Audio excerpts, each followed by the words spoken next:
새해를 주신 하나님께 감사를 드립니다. 처음과 마지막이 되시는 하나님께서 시작에 기회를 우리에게 주셨는데, 올 한 해 여러분이 처음 마음과 처음 열정과 처음의 신앙 고백을 이 시간 하나님 앞에 올려드리고, 올 한 해가 하나님이 이끄시는 은혜 속에서 믿음 안에 승리하는 복된 한 해 되시기를 주의 이름으로 축원을 드립니다. 아멘. 2020년도 교회표이기도 합니다. 오늘 말씀의 제목이 한번 따라 하실까요? 길 위에서 펼쳐지는 복음의 향연. 길 위에서 펼쳐지는 복음의 향연. 네, 대단히 아주 시적인 표현처럼 들려질 텐데요. 길 위에서 펼쳐지는 복음의 향연, 과연 어떤 의미를 담고 있는지 오늘 여러분의 말씀을 잘 들으시고 올 한 해 길 위에서 경험하게 될 크고 놀라운 축복의 역사들이 여러분 삶 가운데 일어나기를 바랍니다. 아멘. 서양의 역사와 문화는 어떤 말로 우리가 풀어낼 수 있을까요?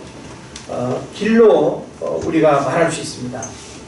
그래서 서양의 역사와 문화를 우리가 가만히 이렇게 들여다보면 길이라고 하는 그 키워드가 서양의 모든 역사와 문화를 이야기할 수 있다라고 하는 거예요. 음식의 제국이라고 하는 책을 보게 되면 서양과 동양은 역사적으로 문화적으로 또 여러 어떤 음식이나 그런 부분에서도 굉장히 큰 차이가 있다라고 하는 사실을 우리에게 가르칩니다. 이 서양의 음식은 한마디로 밀농사를 중심으로 해서 먹게 되는 빵이 주식이 되겠죠. 그래서 밀농사는 동양의 이 벼농사와 달라서 연작이 불가능합니다. 그렇기 때문에 계속 이동하면서 농사를 지어야 했고, 그리고 많은 노동력을 필요로 하지 않았습니다. 그러다 보니까 사람들이 이렇게 집단으로 부락을 이루면서 살 이유가 없고 땅은 넓고, 그러다 보니까 길이라고 하는 것이 이제 더 필요로 했고, 길은 바로 이런 그 밀농사와 더불어서 굉장히 서양 역사와 문화를 우리가 이해하는데 굉장히 중요한 키워드가 된다라고 하는 사실을 우리가 이해할 수 있습니다. 그래서 실크로드라든지 또 로마의 길이라든지 이게 다 서양을 대표하는 그런 이제 메시지를 담고 있는 것이죠. 반면에 동양의 역사와 문화는 성으로 설명할 수 있습니다. 그래서 대표적으로 중국에 만리장성이 있죠. 그리고 모든 나라들마다 도성과 산성이 있어서 이 동양은 특히 이 성문화가 바로 역사의 어떤 유적지가 되고 문화가 되는 그런 특징을 우리가 보게 되는 겁니다. 그리고 또 이 동양 문화는 서양 문화가 이 밀농사를 중심으로 한 하나의 그 어떤 그 배경을 가지고 있다고 한다면, 동양은 벼농사입니다. 벼농사는 한 장소에서 계속 또 이렇게 씨를 뿌리고 열매를 거둘 수 있습니다. 그러니까 이동이 필요 없죠. 그리고 또 한 장소에서 농사를 지어야 하기 때문에 노동력을 필요로 했고, 또 많은 노동력을 필요로 했기 때문에 가족 중심으로, 그리고 또 협동을 필요로 하다 보니까 마을과 부락이 형성될 수밖에 없는, 그래서 이 서양 문화는 이 밀농사를 중심으로 해서 펼쳐지는 그 역사와 문화를 가지고 있기 때문에 길이 대단히 중요하고 필요했습니다. 그러나 이 동양 문화는 한 곳에서 정착 문화를 유지해야 하고, 또 멀리 이동하지 않아도 되는 그런 배경을 가지고 있기 때문에 자기 것을 보호하기 위해서는 성을 쌓아야 하는 그런 이제 특징들이 있는 거죠. 자, 이런 어떤 비교들을 우리가 생각을 해보면서 사도 바울은 로마가 만든 이 길을 통해서 복음을 전했다라고 하는 것입니다. 그래서 사도행전 1장 8절을 보게 되면 예루살렘에서 시작된 복음이 어떤 길을 가고 있는가라고 하는 사실을 우리가 보게 되는데, 예루살렘으로부터 시작된 이 복음이 유대로, 사마리아로, 안디옥으로, 그리고 로마로 계속 서쪽으로 돌아서 미국으로, 그리고 또 동양으로 이렇게 넘어오고 계속 이 복음의 그 서진을 우리가 성경의 역사를 통해서 보게 되는 것입니다. 그래서 우리는 이 복음도 하나의 길을 통해서 흘러가고 있고, 그리고 또 복음은 길을 통해서 이렇게 증거된다라고 하는 사실을 우리가 보게 되는 거예요. 그래서 실크로드라고 하는 이 비단길은 단순히 상업의 길뿐만이 아니라 경제의 길이었고 복음의 길이었습니다. 그래서 바로 이 길은 복음이 출입하는 길이었고 복음이 뻗어나가는 길이었고, 그래서 길은 생명이 되고 역사가 되고 만남과 사건과 이야기가 일어나는 접속의 장소다라고 하는 사실을 생각해 볼 수 있는 거죠. 한번 따라 하실까요? 길은 접속의 장소다. 예, 우리 친구를 만나고 배우자를 만나고 또 귀인을 만나고 이 모든 일들이 다 길이라고 하는 그 장소에서 일어났습니다. 자, 하나님의 구속사의 이야기는요, 길 위에서 펼쳐지는 만남과 사건의 연속이다라고 이렇게 이해할 수 있습니다. 우리가 성경의 역사를 들여다보게 되면 하나님의 이 구속사의 그 이야기도 전부 다 길 위에서 펼쳐져요. 길 위에서. 그래서 길 위라고 하는 이 접속의 장소는 얼마나 많은 이야기가 있는지 모릅니다. 그리고 복음서에 또 예수님은 갈릴리 바다를 중심으로 해서 길 위에서 제자들을 만났고 수많은 사람들을 가르치고 선포하시고 치유하시는 그런 사역을 행하셨습니다. 그래서 우리가 성경을 보게 되면 이 복음서에서 길가에서 길을 가다가 이 길이라고 하는 표현이 굉장히 많이 언급되고 있습니다. 그러니까 예수님의 모든 사역의 장소, 예수님이 세상과 접촉하고 불신자들을 만나고 하는 그 모든 장소가 바로 길이라고 하는 이 특별한 의미를 우리가 이해를 해야 되는 것입니다. 또 대표적으로 사도 바울도 다메섹 도상에서라고 우리가 표현하고 있죠. 도상이 뭐예요? 길 위 아닙니까? 길도자 윗상자. 그러니까 사도 바울도 다메섹으로 가는 길가에서 신비한 영적 체험으로 주님을 만나고 복음 전도자가 된 것입니다.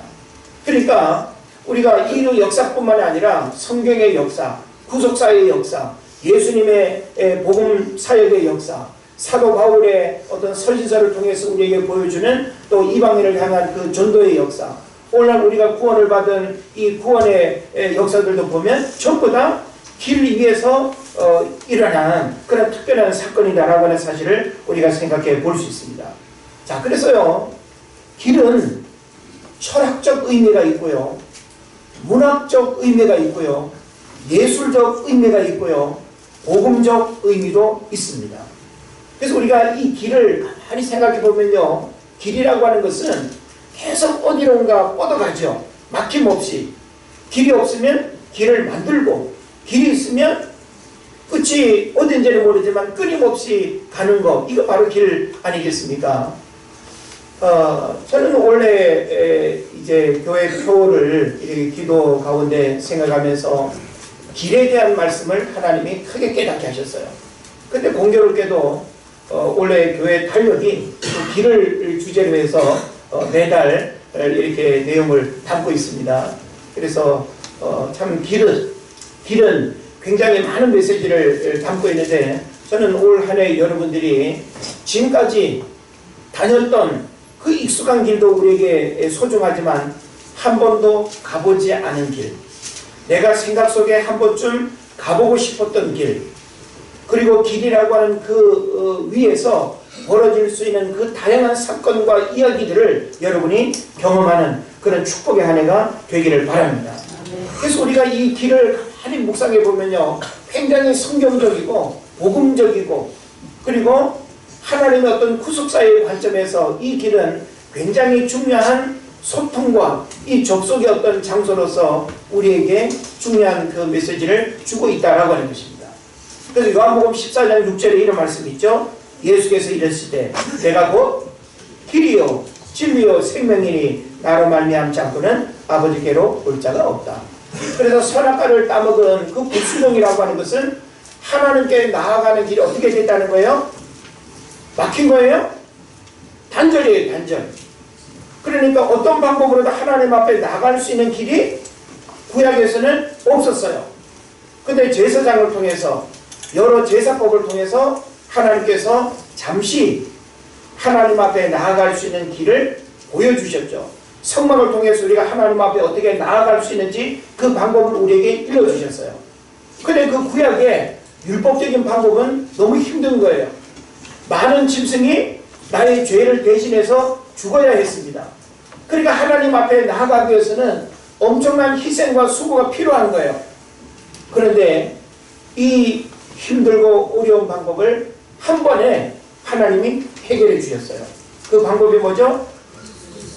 예수님이 인카네이션, 우리 인간의 몸을 입고 이 땅에 내려오시는 그 사건을 통해서 예수 그리스도를 믿는 자마다 예수 그리스도를 통해서 단절되고 막혔던 그 길이 열려지게 되면서 다이렉트로 하나님 앞에 나아가는 길이 열렸다라고 하는 거예요. 할렐루야. 예. 이것은 우리에게 복음의 축복일 뿐만 아니라 복음의 아주 중요한 본질이면서 이 구원의 길, 복음의 길이라고 하는 것은 바로 예수님을 통해서 우리가 하나님 앞에 나아가게 됐다라고 하는 이 사실을 여러분 믿으시기를 바랍니다. 그래서 예수님에게 있어서 길은 어떤 의미가 있을까요? 바로 복음을 전하는 통로로서의 길을 우리가 이해를 해야 됩니다. 아까도 제가 말씀드렸듯이 우리가 복음서를 보게 되면 예수님이 가는 곳곳마다 얼마나 많은 사람들을 만나고 얼마나 많은 기사와 이적이 일어납니까? 그런데 항상 그 표현을 보면 길 가시다가 길가에서, 그죠? 거기에서 뭐 병든 사람 또 뭐 별의별 사람들을 다 이렇게 만나서 길 위에서, 약속된 장소도 아니었고 약속된 때도 아닌데 그 길 위에서 엄청난 구원의 역사와 그리고 치유의 역사와 그리고 또 뭡니까? 선포하시고 가르치는 이런 사역들이 다 길 위에서 펼쳐졌다라고 하는 사실 믿으시기를 바랍니다. 그래서 신앙에 있어서도 이 길은 굉장히 중요한 의미가 있습니다. 여러분이 그냥 집에 가는 길, 직장 가는 길, 학교 가는 길, 교회 오는 길, 이 길만 생각하면 안 되는 거예요. 길은 단순히 어떤 목적지를 향해서 내가 이렇게 다니는 그런 길로만 이해하면 안 된다는 거예요. 성경에서 우리에게 주는 이 길이라고 하는 의미는 어떤 목적지를 향해서 가는 그 수단으로서의 길을 뛰어넘는다는 거예요. 그 길 위에서 하나님이 어떤 일을 행하실지 몰라요.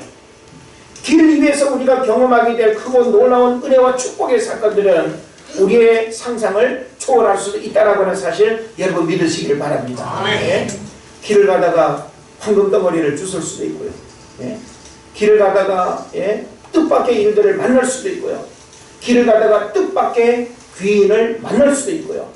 길을 가다가 뜻밖의 친구를 만나서 그 만남과 그 사건이 여러분 인생을 뒤집어 놓는 그런 기회가 또 된다는 사실 믿으시기를 바랍니다. 아멘. 오늘 본문에 보면 예수님의 제자인 빌립에게 주의 사자가 나타나서 명령합니다. 26절을 보니까요. 남쪽으로 향하여 예루살렘에서 가사로 내려가는 길까지 가라. 그렇게 말씀하고 있습니다. 그래서 그 길은 광야다 그랬어요. 자, 광야는 길이 선명하게 있는 곳이에요? 없는 곳이에요? 없는 곳이죠. 그래서 제가 아까도 기도 중에 말씀드렸습니다만은 이사야 선가에 거기 보게 되면 우리가 믿는 하나님은 어떤 하나님이냐? 광야에 길을 내시고 사막에 강을 내시는 하나님이다. 그러니까 우리 인간의 힘으로 불가능한 모든 상황을 역전시키고 그와 같은 일들을 행하시는 분이 하나님이라는 거예요. 그런 면에서 우리는 그 하나님이 길을 여실 뿐만 아니라 길을 예비하시고 우리가 믿음으로 길을 나서기만 하면 그 길 위에서 펼쳐지는 역사는 뭐 우리가 생각할 수 없는 일들이 일어나는 거예요. 예. 창세기 10장을 보게 되면 하나님께서 믿음의 조상 누구죠? 아브라함을 부르시죠. 예? 갈대아 우르에서 아브라함을 불러서 뭐라고 말합니까? 너는 본토 친척 아버지 집을 떠나 내가 내게 지시할 곳으로 가라고 했습니다. 그건 어찌 보면 막연한 길이에요. 정해진 길이 아니에요. 그런데 그 길 위에서 하나님께서 놀라운 일들을 펼쳐가시는 것을 우리가 보게 된다라고 하는 사실입니다. 자, 근데 지금 여기 빌립을 향해서 남쪽을 향하여 예루살렘에서 가사로 내려가는 길까지 가라. 그리고 그 길은 광야다라고 이렇게 말씀하고 있습니다. 이유와 목적을 모르는 상태에서 순종하는 마음으로 빌립이 길을 떠나게 됩니다. 무작정 길을 가다 보니 하나의 상황이 목격됐습니다. 어떤 상황이 목격됐죠? 27절에 보니까 에디오피아 여왕 간다게의 모든 국고를 맡은 관리인 네시가 예배하러 예루살렘에 왔다가 돌아가는데 수레를 타고 선지자 이사야의 글을 읽고 있는 장면을 목격하게 되는 것이죠. 예. 그러니까 빌립이 이런 만남을 예상했어요? 안 했어요? 전혀 안 했습니다. 다만 주의 영이, 하나님의 성령이 빌립으로 하여금 예루살렘 남쪽 어느 쪽으로 그냥 가라고만 했어요. 왜 가는지를 몰라요. 그곳에 가면 어떤 일이 일어날지 모릅니다. 그런데 순종하는 마음으로 갔을 때에 전혀 생각하지 못한 어떤 상황을 보게 되는 거예요. 그래서 성령이 다시 29절에 보면 빌립에게 말합니다. 수레로 다가가라. 수레로 다가가라. 그 빌립이 수레에 다가가서 그 상황을 확인하고는 그 네시에게 묻죠. 30절에 이사야의 글이 읽고 깨달아지느냐? 깨달아질까요? 안 깨달아질까요? 예, 깨닫기가 어렵죠. 왜냐하면 배경이 다르고 처음에 있는 그 내용을 어느 해독한다는 게 결코 쉽지 않습니다. 그러니까 31절에 네시가 다시 말합니다. 지도해주는 사람이 없으니 어찌 깨달을 수 있느냐. 그래서 빌립이 그 의미를 쭉 설명해주는 내용이 나오죠. 그리고는 36절 이하에 보면 길 가다가 물 있는 곳에 이르러 세례받기를 청하는 네시에게 빌립이 세례를 베풀고 네시는 기쁘게 그 길을 갔다라고 이렇게 기록하고 있습니다. 빌립은 다시 주의 영이 이끄는 대로 40절에 보면 아도소에 나타나 여러 성을 지나다니며 복음을 전하고 가이사라에 이르렀다라고 이렇게 기록하고 있습니다. 자, 지금 우리는 이 본문의 내용을 보면서 길 위에서 얼마나 많은 사건과 일들이 지금 펼쳐지고 있는가라고 하는 사실을 여러분 주목할 수 있어야 되는 것입니다. 자, 저는 오늘 여기 본문을 좀 주목하면서요. 2020년 새해에는 빌립을 통하여 길 위에서 펼쳐진 복음의 향연이 경험되기를 원하는 것입니다. 향연이 뭐죠? 큰 잔치를 의미하는 거예요. 예. 집에서 그냥 생일 축하합니다 이 차원이 아니라 동네 사람들 다 불러 모아놓고 내가 아는 사람들 다 초대해서 큰 잔치를 베푸는 이게 바로 향연이에요. 근데 우리는 올 한 해 어떤 향연을 경험해야 되는가 하면 복음의 향연을 경험해야 된다는 거예요. 지금 오늘 본문의 내용은 빌립을 통해서 복음의 향연을 우리가 지금 볼 수 있는 거예요. 저는 여러분들을 통해서 올 한 해 우리 은혜제일교회 안에 길 위에서 펼쳐지는 이 복음의 향연이 우리 교회 안에서 뜨겁게 감격스럽게 경험되는 한 해가 되기를 바랍니다. 아멘. 그래서 이런 복음의 향연이 경험되려면 어떻게 해야 되는가라고 하는 것을 오늘 말씀 속에서 찾아보려고 하는 것입니다. 첫째로는 성령의 이끌림을 받아서 순종해야 됩니다. 자, 우리가 지금 예배하는 이 장소에서 하나님의 성령이 순간순간 우리에게 말씀할까요? 안 할까요? 말씀합니다. 주의 영이 어느 날 빌립에게 찾아와가지고 빌립으로 하여금 뭐라고 했어요?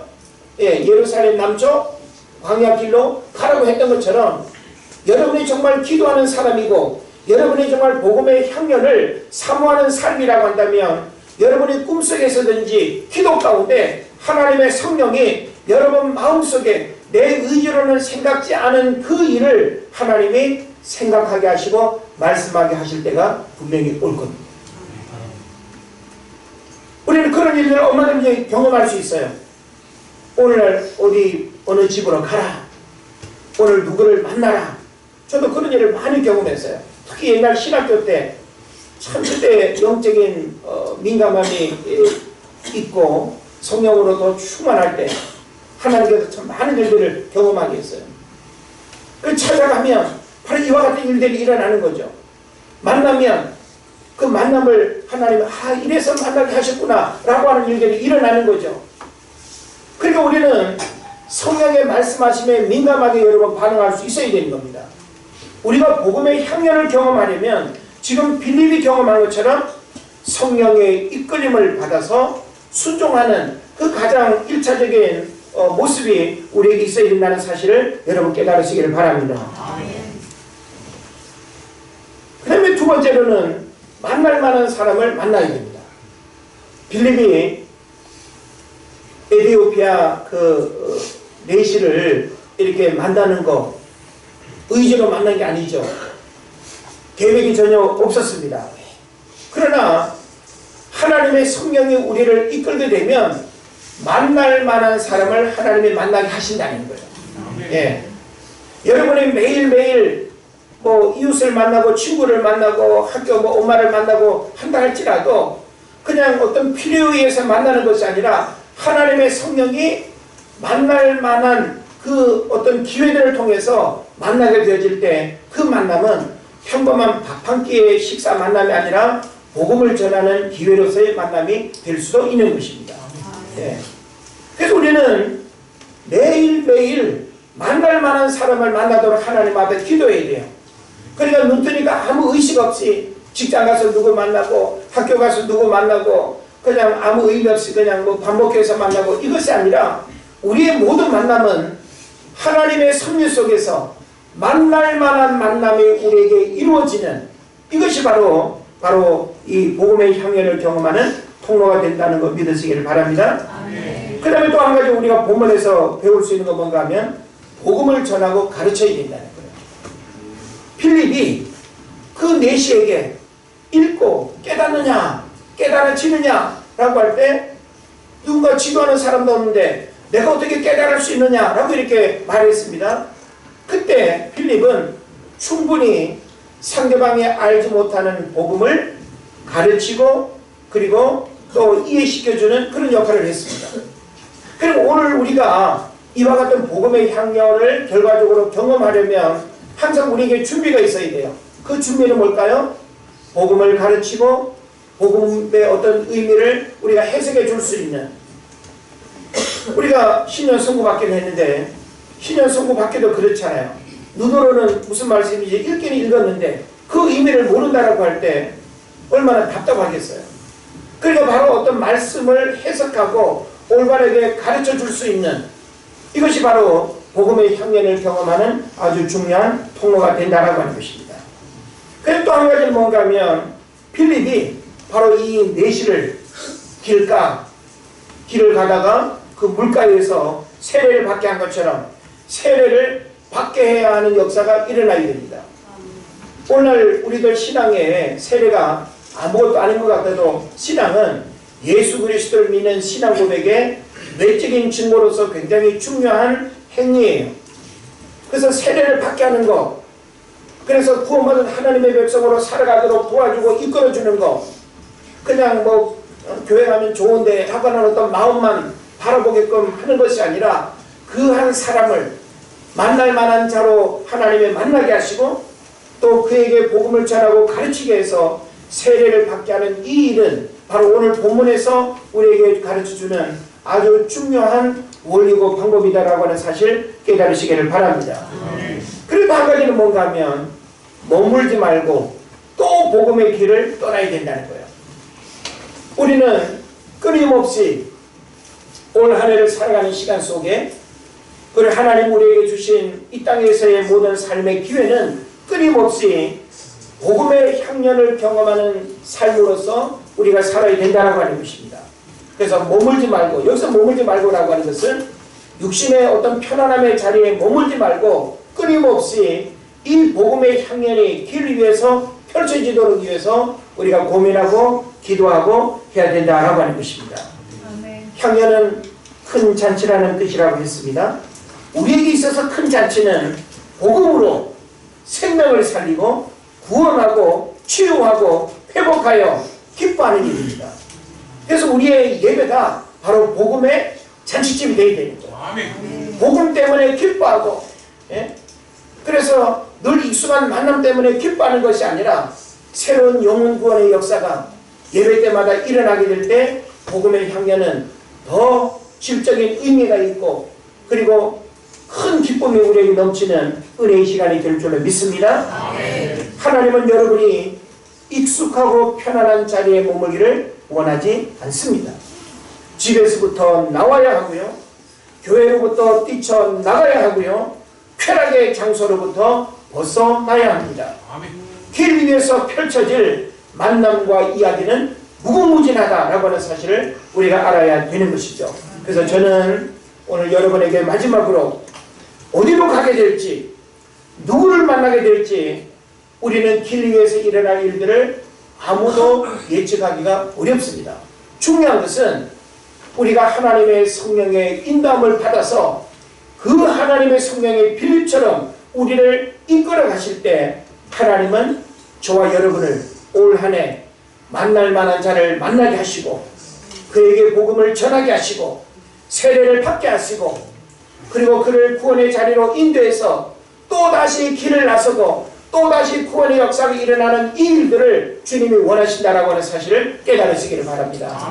그래서 우리의 예배와 우리의 모임이 단순히 예배만을 위해서 모였다가 흩어지는 것이 아니라 복음의 향연으로 큰 기쁨이 흘러넘치는 그런 시간으로 우리가 주 앞에 나와야 될 것입니다.